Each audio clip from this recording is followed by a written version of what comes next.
One subject that I'm sort of reluctant to discuss is followers. And the reason why is I believe that followers are more about being and manifesting than something to be intellectualized. Michael Jackson, the people that camped outside of wherever he was staying in RVs, and people with sleeping bags on the lawn, and as soon as the motorcade would leave, everyone's jumping, running to their cars to follow it. I read an article from a photographer who followed him for some years. That guy mentioned that many of the same people that he would see staying outside of hotels or outside of houses that he was staying in, he would also see those people in Ireland. He'd see the same people in Paris, same people in the Middle East. A friend of mine lived in Gary, Indiana. He took me around to where the Jacksons grew up, to their family home, and there were people outside of there. Right, so they had a fence outside the house. You got people writing notes and everything sticking inside of the fence like it was the Wailing Wall. Jerry Garcia. The Grateful Dead came out of the Haight-Ashbury section of San Francisco, a lot of other bands back in those times, back in the 60s. And by 1977, they had what is considered still to this day the largest ticketed music event in America, which was 1977, September 3rd in Englishtown, New Jersey, in a venue called Raceway Park, right? And a lot of that was because of something called Deadheads, which was their followers. Before they were done, there was 500,000 or so of them. And the average Deadhead had traveled with the Grateful Dead, not for a concert, not for a tour, not for the summer. The average person traveled with them for 8 to 10 years. And they adapted to be able to do it. They went from having jobs or going to school or having this life to learning how to make food so they could sell it at the concert, or learning how to tie-dye shirts or make trinkets and crafts to sell just so that they could follow them.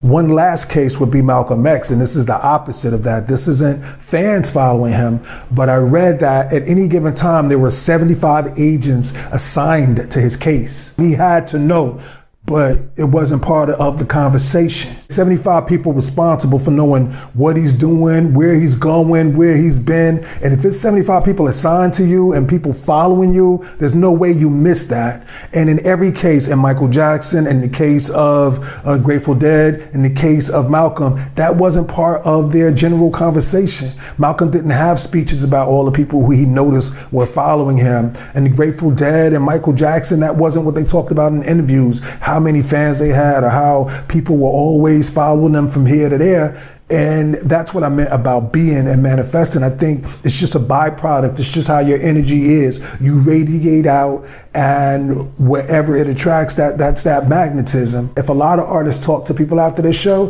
they would find out that some of those people went through greater lengths than you might imagine to see you.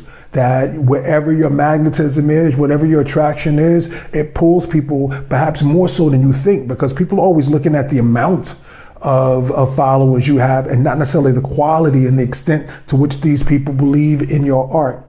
Now, the reason I don't like to discuss followers is I grew up where we believed that you don't talk about how tough you are because somebody's gonna come and try to prove that you ain't as tough as you think. You don't talk about how much money you have because eventually somebody's gonna come and try to get that from you. And you don't talk about how popular you are because the very people who make you popular become less interested in you because that's just not a conversation.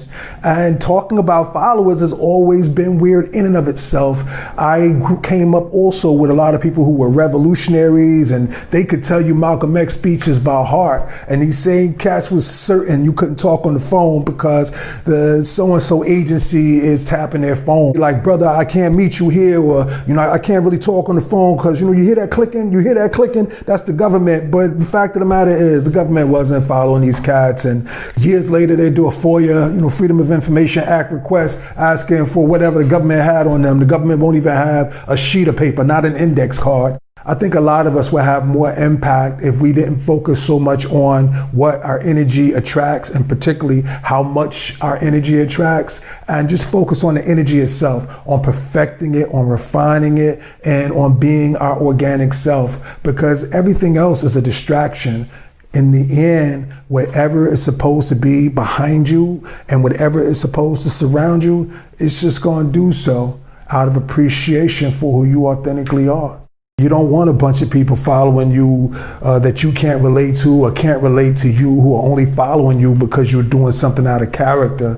That's a conversation for this social media age, this new digital age, where you can look at certain people and see that they're doing things you wouldn't do because it doesn't make sense for you. And the people who are following them may not necessarily make sense to you either. So the only way you can even go down that lane would be to be fake, and we ain't about that.